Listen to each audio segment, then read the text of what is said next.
Welcome back, ladies and gentlemen, to another episode of Downloadable Content. We are SJ. And Alex Herschel, and today we are going to talk about the Switch 2. Let's get right into it. Herschel, Herschel, Herschel. Wow. Alex Herschel, you're still in this podcast? I know, right? I'm sure everyone was ready to be rid of me, but I'm back. Very good. How are things going over there? I know we just caught up a little bit, but anything you want to give to our audience? Yeah, no, I think it's been long enough that I'm not entirely sure what's been shared and what hasn't been shared. But yeah, I've been gone for the last couple of weeks because my wife and I are in California for this summer.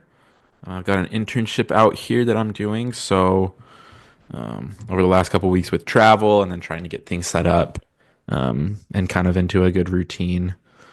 I haven't been able to be on the podcast, but ready to be back in the swing of things. Yeah, yeah. What about you, man?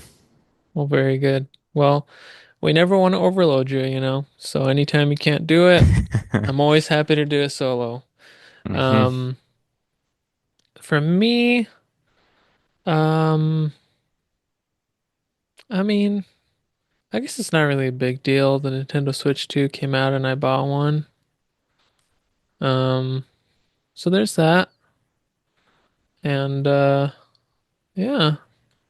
Yeah, Yeah, same old, same old. Um, there's a little bit of truth to that tone of how I'm talking about the Switch 2, but we'll get into that in a minute. Um,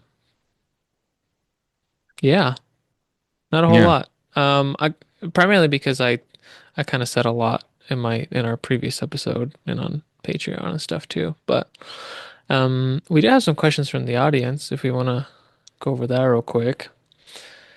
Um, First one comes from Zaruma. What's your favorite and least favorite kind of weather? My least favorite kind of weather is no clouds, sun blazing. Um, it just drains the life out of me. It's just I look outside, sun, no clouds. It's just, oh man, it's so hot outside. I'll just stay inside all day. Um, my favorite is cloudy and raining, I would say. As long as it's like overcast and there's no sunshine, I'll be happy. Um, so I guess kind of like, I don't know, Seattle, Washington weather. Yeah. yeah. Snow's good. Snow's good too. See, I'm a disagree. I agreed with most of what you said there, but I'm a disagree with that last one. No, yeah, I really dislike windless sun because like same reasons, right? You said it just gets so hot, and there are times where like even if you have like a good AC setup or fans, like that's not always enough, you know? Like Yeah, sometimes right. the baking of outside just seeps into your house, and there's no way to avoid Hmm. it, right? Whereas I really don't like the snow. Um, but if you're inside a building or you can layer up, like there's ways to get past the bad parts of really snowy cold weather. Whereas I feel like with Hmm. blazing heat, it's not as easy and I don't like it. Yep. Um and then I do agree with the overcast, but I do prefer it to be raining. Um like I guess I got to preface that cuz if I'm out and about and I wasn't planning on it raining and then it starts Hmm. to rain, that's Yeah. unfortunate. But if it's been Right, raining the right, right. entire time and I knew it was raining, then that's my absolute favorite. Because as long as you're prepped for the rain, like I don't think there's anything better. I really enjoy it I am personally. totally with you there, actually. Yeah. The only reason why I didn't go that hard on loving the rain is because, um, just like that, if you got something planned and it rains, then it kind of ruins your plans. Or if I'm trying to take pictures and it rains, it's kind of sucks. But Other than that, I love the rain. Right. And It for me, smells good too. it's love the smell of rain. No, Yeah. love the smell of rain. And for me, it's more so about like shoes and my glasses. Because like if it's like planning to be a rainy day, I'll just wear my contacts. Won't have to worry about Hmm. rain getting all up in my glasses and stuff. Because I hate that. Or I'll wear certain shoes where I'm like, yeah, if these get wet, like it's not the end of the world. Whereas there are other shoes where I'm like, having these be wet all day is not what I want to happen to these. Yeah. So, Yeah. um, but I yeah. understand, man. Well, good stuff. Yeah. Good question. Thanks, Irma. We've got another one from him. If you could create your dream original Smash Bros. Or Rivals of Aether, that's a Smash clone, character, what kind of mechanics and or moveset would they have? Do you already have one off the top of your head? Kind of. If not, I'll go first. Um, there is a character in Rivals of Aether. Um, I don't know if this is like an official character or not, but um, it's like an ant, like a wrestler ant. And part of the ant's mechanic is like it throws out like a chair, kind of like a chair you'd see in like a that you'd sit on in the corner of like a wrestling ring, that kind of chair, and like toss it at the opponent and stuff, or uses, and you can interact with that chair, um, as in like you can throw out the chair and like hit the opponent with it, and then the chair like will sit out like an item on the field, and you can't pick it up, but you can attack it. And if I were to like forward smash the chair or do other things with it, it kind of augments your moves. It's really interesting. And then you also have, I think it's just like neutral B, where if you hold it down, you can call the chair back to you. So like you can throw it out. So that's a threat. And then it's also a threat on the return as well. Um, so like it augments the ant's moves and it's really cool and unique. So I would like a character like that in Smash. And I guess this isn't really original, but all I'm saying is kind of this interesting mid-range grappler type of character. Um, think like Incineroar, but with that weird chair mechanic thing. Something like that, I think would be cool in Nice. Smash. Yeah. Not an original Nice. character, but I just like that play style. It was fun. Yeah. No, so I think when I first read this question, my initial thought was honestly that like the links in Smash kind of already exist, and like that's kind of Toon Link and Young Link especially. Like I like playing as those characters. I Hmm. don't think there's a more ideal setup for me. But if I was to come up with something, you know, a little bit different, I guess it would kind of be um, nothing actually, because I thought about this for about 5 minutes and then realized that I wasn't going to be able to come up with anything. So my answer is You already have what you want. it's already there, and I personally can't come up with anything better, which is Cool. why, Sakurai will never hire me to come work on the next Smash Brothers game, and that's okay.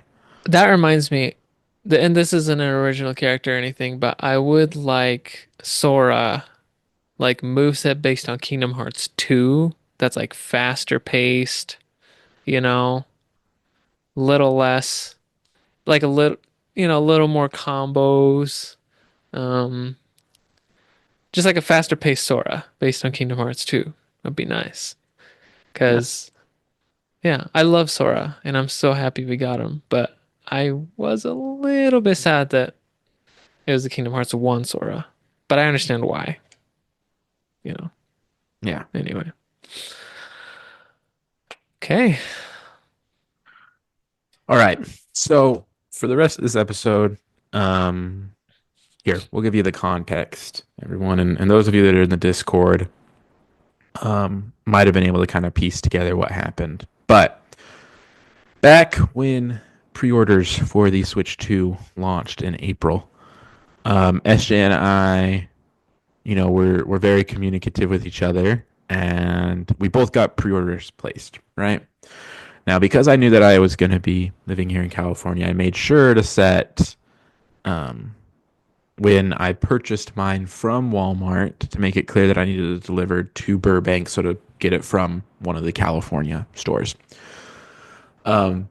And so I do that. I place the pre-order, and everything's going to be fine.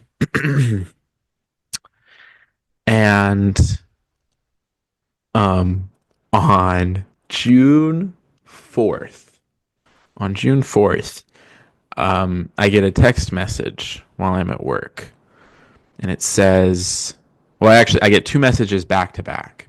One of them says, for my credit card company, we detected potential fraud on your account because someone's trying to purchase something in Burbank, California.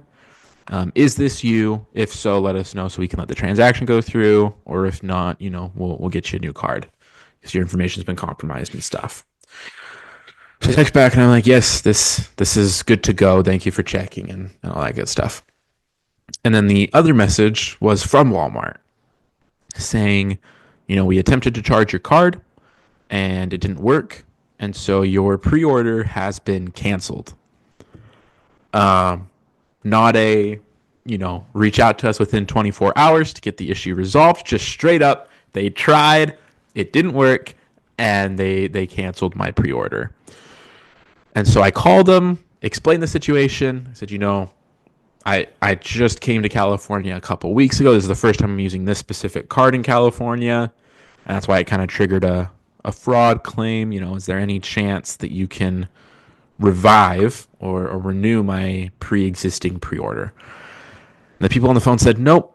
Once a pre-order is canceled, we can't revive it. You just have to try to place a new one. And like as soon as they said that, I was like, come on, this thing, pre-orders got booked on within like 2 hours. There's no way there's going to be anything left. But in my mind, I was like, well, it just barely happened. And, maybe the spot that I opened up by having mine canceled will still be there for me to re-grab. And so I go on and check. Nothing. Gone.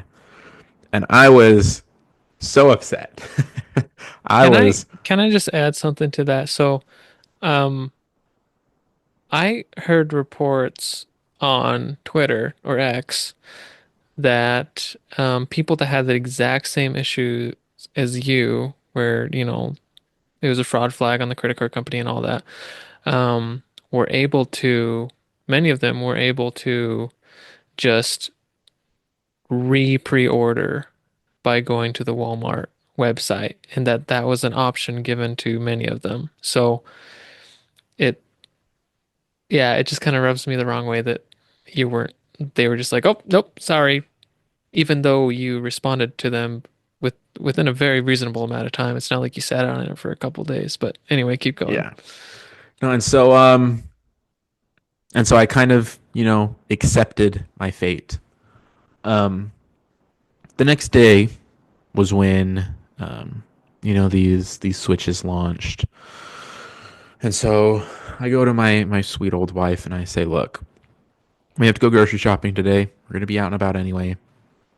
And luckily, the place where we're living has a Costco, a Walmart, and a Best Buy within like a Target. I don't think we ended up going to Target, but no, my wife's telling me that there's a Target as well. That's right. Thank you for the reminder. No, dude, it's okay. Thank you. um, and Oh, it's you guys are literally like set they're up. they're all right next to each other. Like it's the Costco and then the Walmart, and then the Walmart, the Best Buy, and the Target are all kind of part of this like little shopping center that there is. But anyway, I was like, Nice. we're gonna be out and about. Can we go through and check, just to see if like they had any that they limited to only in-store pickups? Hmm. We're going at the end of the day, so it's not like I was expecting anything.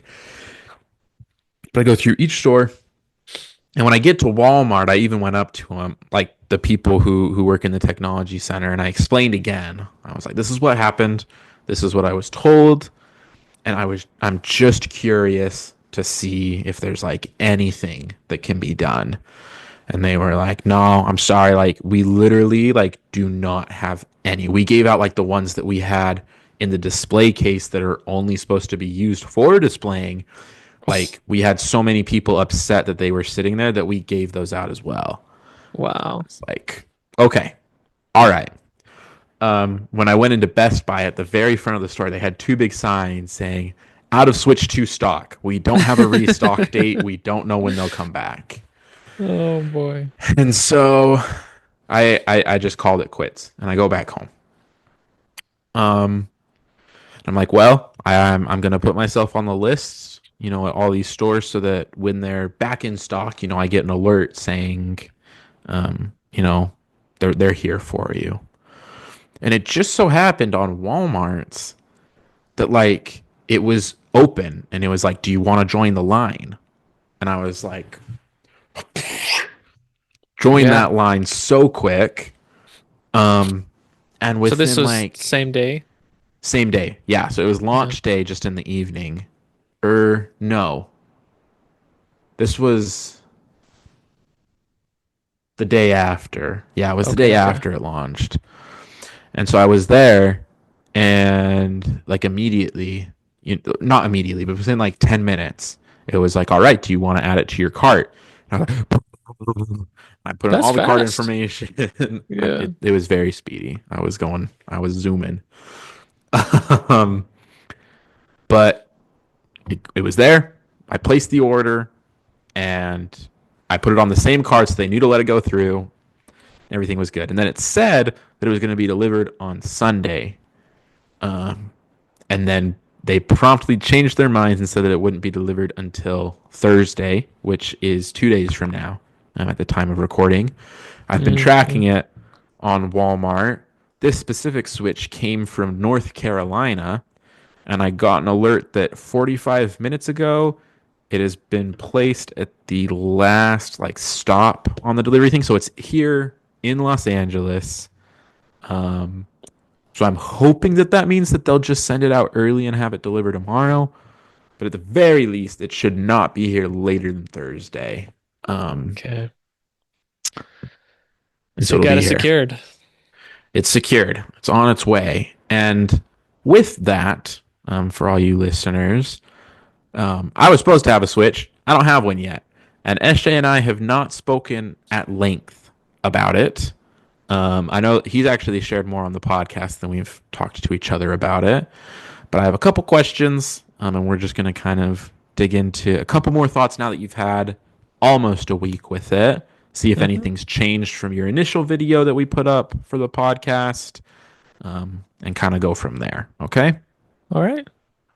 So my first question for you is I can't remember if you shared this in that episode, but one of the questions that or one of the only things that you and I talked about was I asked you to describe both the console itself and then Mario Kart World in a very limited amount of words.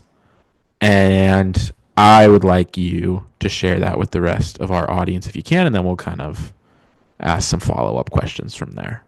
Yeah. I think the words I used were something like, exciting, better, and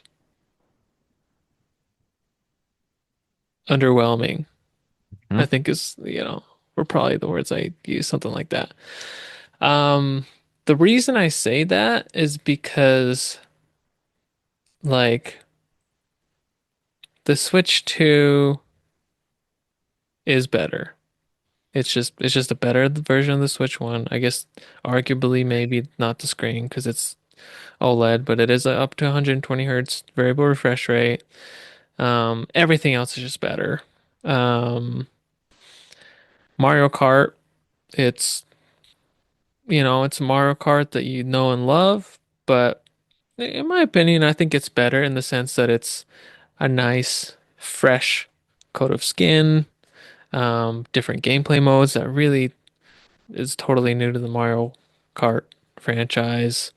A lot of fun to be had. I say underwhelming because this is not like the Switch 1 launch.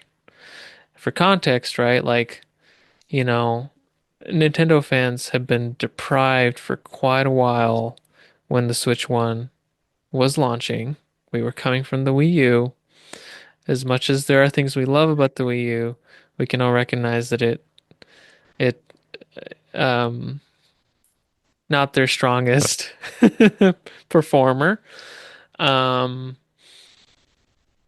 and the Switch 1 it was honestly like industry changing. Um Not only that, but you had, Breath of the Wild on launch day, right? And everybody goes crazy for Zelda. Um, so there was a lot of hype and a lot of actual compelling reasons to buy a Switch 1 on launch day from a hardware and software perspective. Um, Switch 2, though, is like, okay, we've had the Switch for a very, very long time.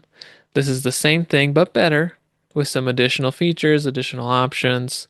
All of your Switch 1 games are going to run better, or not all, most, right?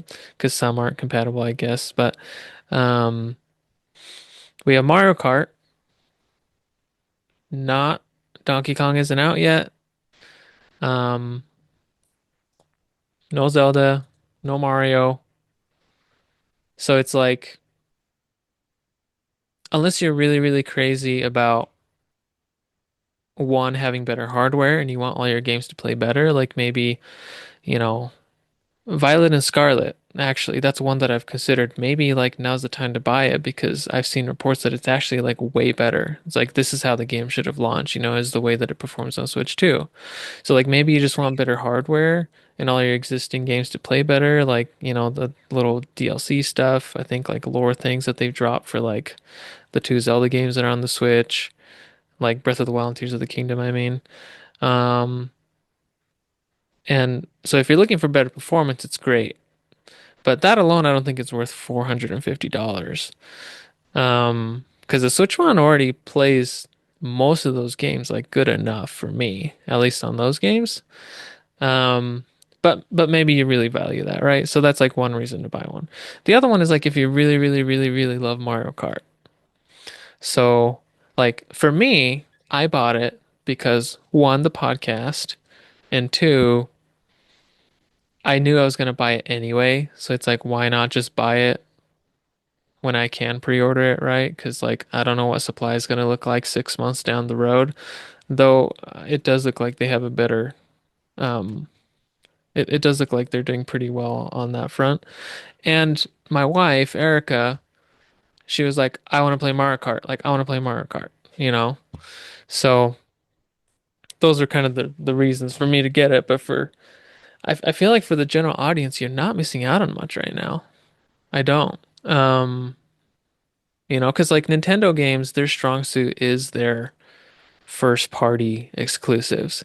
And there's a lot of games on launch. You've got a lot of really strong third party games. You've got Cyberpunk 2077 and Hogwarts Legacy and a bunch of other games. But I'd imagine that the people that want to play those games have probably already played them on other consoles. So like if you're someone that hasn't played many of those really good third-party games that are already out on Switch right now, on Switch 2 right now, then it makes a lot of sense. But I think that demographic is quite slim. Yeah. No, it's one of those things where I've been kind of sitting here and thinking like if my pre-order hadn't gotten canceled, like how much of a difference would it have made? Because like the response from what I've seen online has been highly positive towards Mario Kart specifically, Hmm. but it's Mario Kart. Like I think most of my joy with this new Mario Kart is going to be playing it with my wife. Oh yeah. Because I think she has more of an appreciation and love for Mario Kart than I do. Um, it's like, well, you know, there's other things that we can do to spend time together. We don't need a new Mario Kart on launch day. Now, don't get me wrong, I'm still excited, but you know, from what I've seen, I think you've kind of hit it on the nose as far as what people are, how people are reacting to it. It's like, yeah, if you're not rushing to get it solely for Mario Kart, like you're not. That's not a bad decision, I guess. I think it'll be a solid pickup for Christmas, you know, because Donkey Kong will be out. There'll be other games that'll be out by then, that are first Metroid. party Nintendo games. Metroid. I mean, then you'll have like a pretty good pool of games to choose from on top of all the third party ports that we're getting. Yeah. Yeah. Okay. Um, One of the words that you used to describe Mario Kart to me was generational. And I'd like you to kind of expound on that one a little bit. Yeah, so okay. The gameplay, right? Or not necessarily gameplay, the gameplay modes. So like the whole knockout tour thing where you go through like several different maps from start to finish without stopping at all. Because so first of all, for context, like this entire all of the courses in Mario Kart World creates a world. So they're all interconnected with one another. Kind of like if you look at a map of the United States and all of the states are, they're all connected, right, with highways and stuff. That's how it is. So you can literally go from one point of the map to the other and go through a bunch of like courses along the way. And the knockout tour thing is really fun, man. Like it's a great way to like just give a bit of extra spice, to the typical Mario Kart formula and what's worked so well for them for so many years. Um, I didn't think it'd be that big of a deal because I was like, well, it's still Mario Kart, right? You're still playing the same thing. You're just connecting multiple courses together. But like, there's something about like the sense of urgency to be like, oh crap, I need to place within the top 14 or I'm done. And then you get to the next course. It's like, oh, I got to get into top eight, top four. Like, um, it just makes it a little more exciting. Especially because of all the items and stuff, right? There's so many like, um, kind of like Mario Party and not to that extent, but like in the sense that, you know, the table could be turned at any moment, with a blue shell or whatever. And it's fun. It's really fun. The free roam thing is fun. It's great. Um, it's not something I'd sit and play for hours and hours, but like um just to kind of paint a picture of how it works. So like you load up the game, right? And you're at the menu screen and it's like, okay, here are the modes that you can play. And if you hit the plus button or the menu button, you just go straight into like all of the menu stuff on the screen just fade out, and then you just go into free roaming um, as the character on the bike that was just playing in the background of the menu. Really nice, really beautiful transition how they did that. Um, but then you can go around and do these little overworld challenges and things, and that gets you stickers, and you can pick a sticker that um, it goes right next to your name when you go online and stuff. And I think it's just like a to show your little achievement or whatever. But it's fun. Um, so there's those things, those aspects of it that I really like. That like it's doing things that Mario Kart has never done before without changing what works. Like they're not reinventing the wheel, they're just giving you more vehicles. Um, and the other thing, and now that we have this feature that I'm about to talk about, I really want it to be in other Mario games, especially like Mario Party. So as you're going along, and I'm sure you saw in the trailer, you can pick up little drive-through food items, and then when your character eats a food, you get like a little boost to your speed like a mushroom, but then you also change outfits and you get a new outfit for that character and it's permanently unlocked. And when you're at the character select screen, you can pick um that character's outfit that you want um, for that race. And it's like it just gives an additional layer of replayability and like a reason to play the game because you've always had like all the cars and motorcycles and tricycles and whatever the heck to unlock, right? But now you have costumes for characters, and dude, some of them look so good. Really, really cool. Or goofy outfits like Bowser and like this ripped jeans and sunglasses with like a leather jacket as like a biker outfit and stuff. Just really, really fun. It's just really fun. Um, and now I'm like, if I go to play, I don't know, Mario Party or something, I'd be like, man, I want outfits.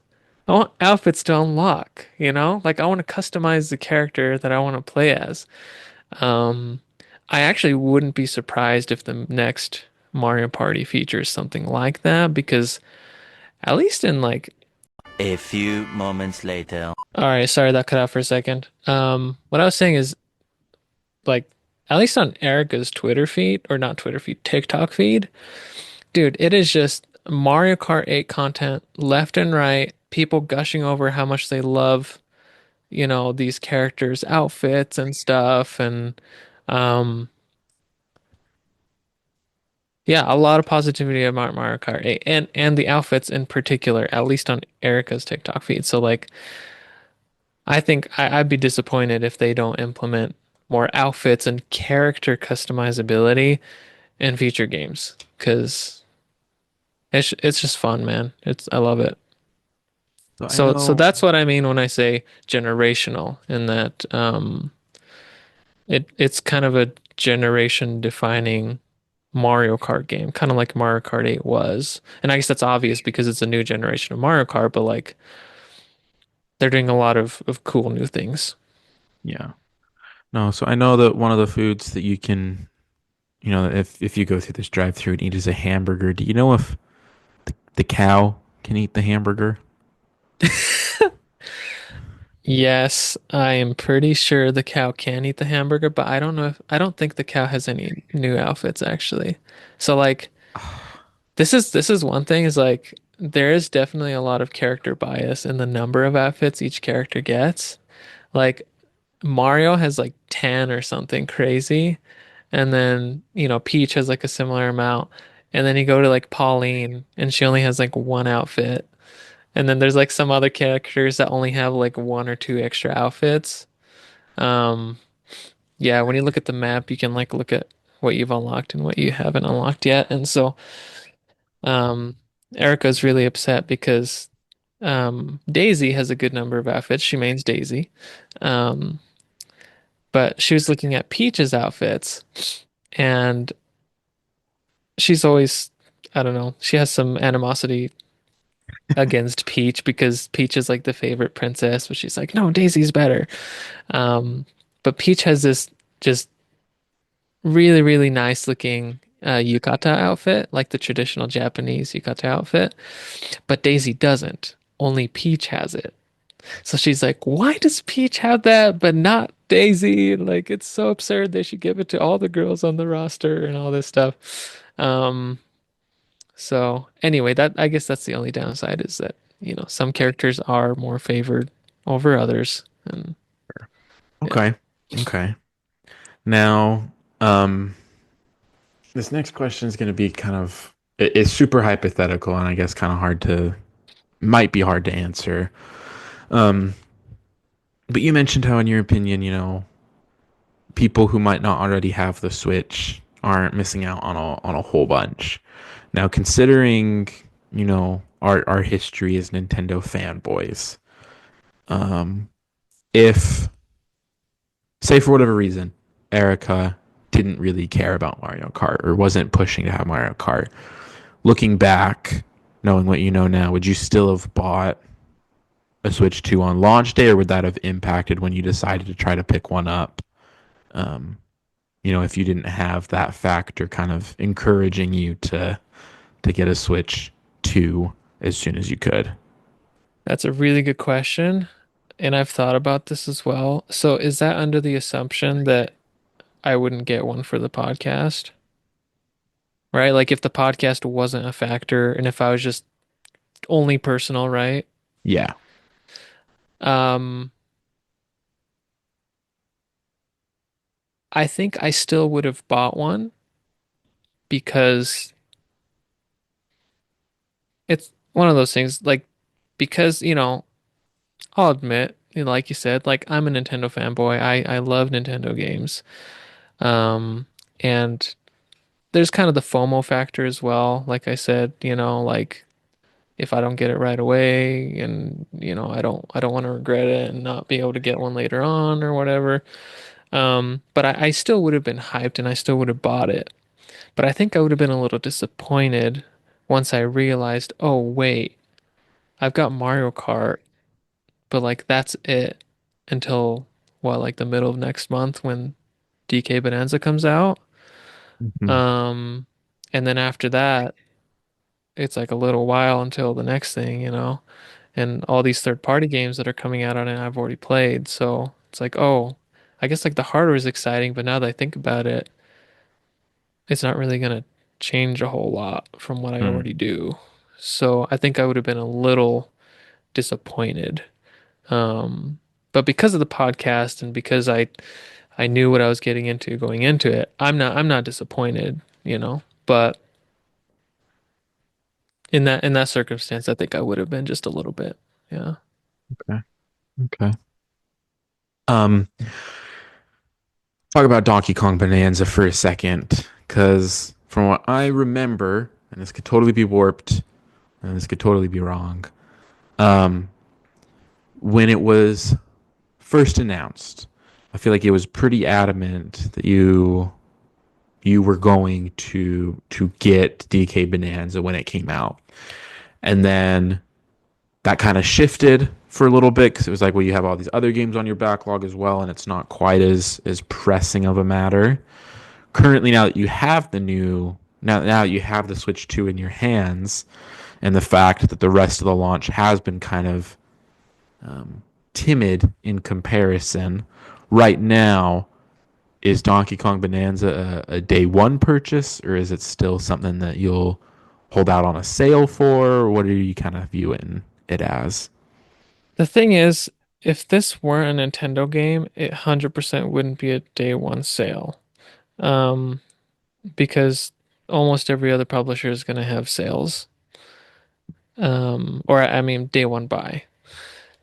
Um, but because it's Nintendo and I know it's not going to have a sale, and if it does, it's going to be like $5 at the end of the Switch 2 site life cycle or something, and only Mhm. digital, or something like that. Um, right now, I'm not sure. I still haven't decided. I was actually thinking about this like a couple days ago. And I'm not sure because like I've never been a big DK guy in terms of, the actual gameplay and stuff, but this game is so different. It's not really like any other DK game. And it looks closer to Mario Odyssey than any other thing I could think of off the top of my head. It's like if Mario had a drill. Um, and there's also like a part like it's one of those games where like I don't look at the trailer and be like, "Oh my gosh, I've got to get that game. I really want to try it. It looks so much fun." But I know that if I buy it and play it, I will have fun. I just know, you know? Um, so I don't know, man. 'Cause like if I buy that game, dude, like Jedi Survivor back on the backlog, like I'm getting close to going back to that, by the way. But um I think I'll buy it sometime this year though. I really do. Um yeah. How are you feeling about DK? Um, I'm not gonna buy it for a while. at the very least. Um, You've got a pretty chunky backlog, right? kind of. I didn't bring the PlayStation with me to California. I just have my Oh, that's right. Switch and a handful of games.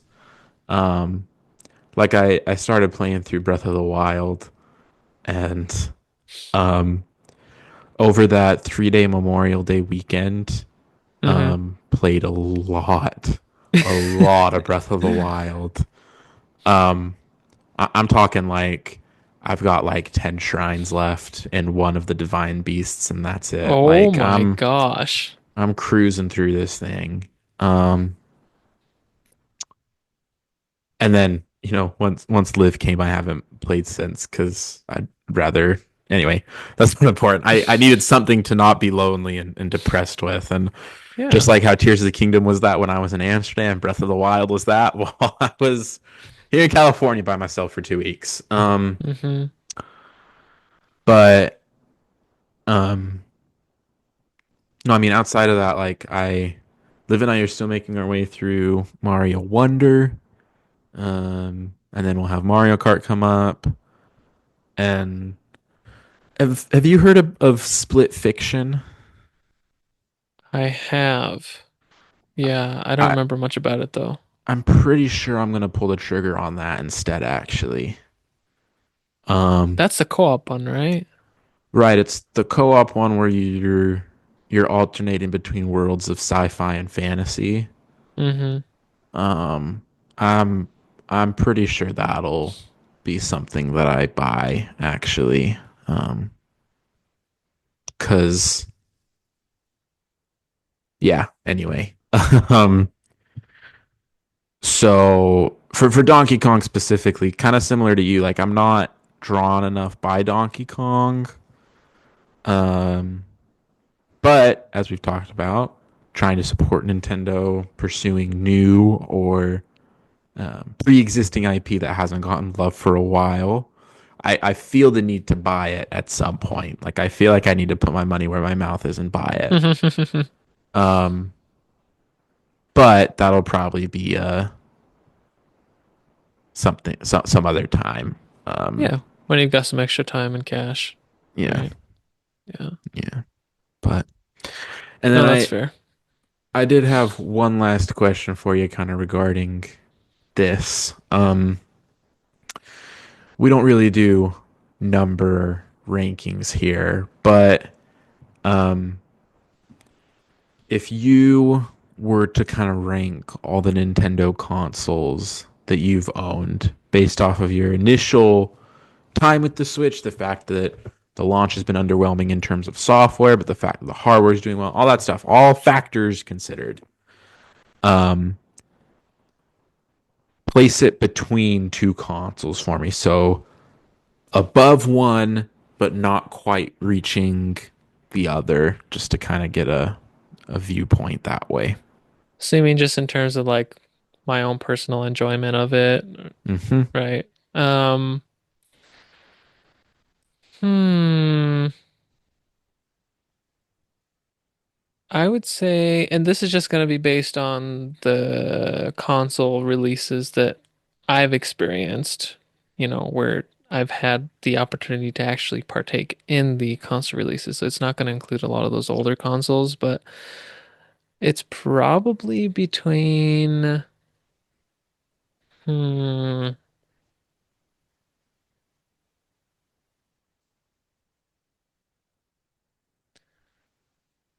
I would say just me personally, right? PS5 launch. It was okay, so we got PS5 launch, Switch 2 launch, Switch 1 launch. So Switch 1 launch at the top, Switch 1 2 or Switch 2 launch is right underneath that, and then PS5 launch is underneath that. The only reason why PS5 launch isn't higher is because I'm a PC gamer, so the games that would drop on the PS5, I would just play on the PC anyway, so it wasn't like a huge exciting thing for me when that console dropped. Um, and it's under the Switch 1 launch because Well, to be honest, the Switch 2 launch didn't come with the mainline Zelda game. That's probably really the only differentiating factor. And kind of as he asked that question, I think I thought about it in my mind and like honestly, I'm not complaining, to be honest. I'm not saying, hey, I wish Nintendo would have done this differently or launched it at this time or whatever, because in my mind, the alternative of having like a more hype day one Switch 2 launch is if they delay the console launch by like 6 months to a year. And then then it could launch with Donkey Kong Bonanza, Mario Kart, you know, Kirby, some other things that would make it more exciting on day one. But I'm glad that we got it when we did because I just wanted it as soon as possible, right? Especially because it's backwards compatible with so many different games. Like the sooner we can get it, I think the better. And so I would rather have how this day one launch went over the alternative of having it delayed another 6 to 12 months or whatever. So, you know, I honestly the sales speak for themselves, right? They kind of made the right call. I think it's the isn't it the number one selling console in the first 24 hours, like tens of millions in the first day. Um, and it's set to like continue to break records and stuff. So, like they gave us what we wanted, which is a better Switch, right? So, I think it's awesome. It's great, man. I Well, just there you want to go. like I just want to put that out there because I feel like a lot of what I've been saying is like, well, you don't really need it. But yeah, Cool. it's cool. There you go. That's all that I have. Is there anything else that you wanted to share with Yes. our lovely I listeners? just want to say again, I think I said this in the previous episode, but like, dude, the magnets. When you get the Switch, dude, slap those Joy-Cons on there, man. They feel so good. Like I couldn't help but just back and forth, just slipping that on and off, man. Like, oh, and even the the little dog ear looking Joy-Con grip thing. When you Hmm. snap those on, dude, that's magnets too. That's magnets too, man. And even the because I knew that Erica and I were gonna go hard on Mario Kart. I had to buy the Mario Kart little wheels. I've got to have it because dude, I'm a motion controls man when it comes to Mario Kart. Ever since the Wii era, motion controls, that is my peak gameplay. You prefer I the motion controls over the stick? I do better with motion controls over the stick. I feel like it's immersive. I have more control over the vehicle. I love it. So we had to get those wheel things. And dude, those things too, man, they just you put it in. It's not friction locked or any of that. No like rubber pads you're like pressing into. It's just magnets, dude. I love it. Dude, hardware, they nailed it. It's great. And honestly, the screen, at least coming from an OG Switch, because I didn't have an OLED Switch, right? And I have an OLED Steam Deck, and that's a really good screen. Um, I think I don't know. I think that the screen on the Switch 2 looks fine. I've seen some complaints about it online. I also asked somebody I know personally who has the OLED Switch and has the Switch 2 now. And I was like, "Hey, I want to ask you for the podcast, does it feel like a downgrade going from the Switch 1 OLED to the Switch 2 screen?" And he's like, "Honestly, not really. They both look good, you know? And the blacks aren't going to be as poppy as it is on the OLED, but they both look good." That's just his opinion, so take it for what it's worth. But anyway, those are my final concluding remarks. Boom. Thank you, all of you, for listening. Let us know your thoughts. Did you get a Switch 2? Did you not? Do you want to hold off for a bit? Um, if you have any thoughts on it that maybe we didn't bring up, feel free to leave it in the comments section below or in our Discord. We'd love to have you there. Big thanks to our Patreon supporters. We've got our lovely, lovely Down Earth cockatiels, Joshua, Matthew, and Tyler, and the Down Earth parakeets, J Maurer, Nicholas, And Noah, thank you always for your support. We'll see you next time. See ya.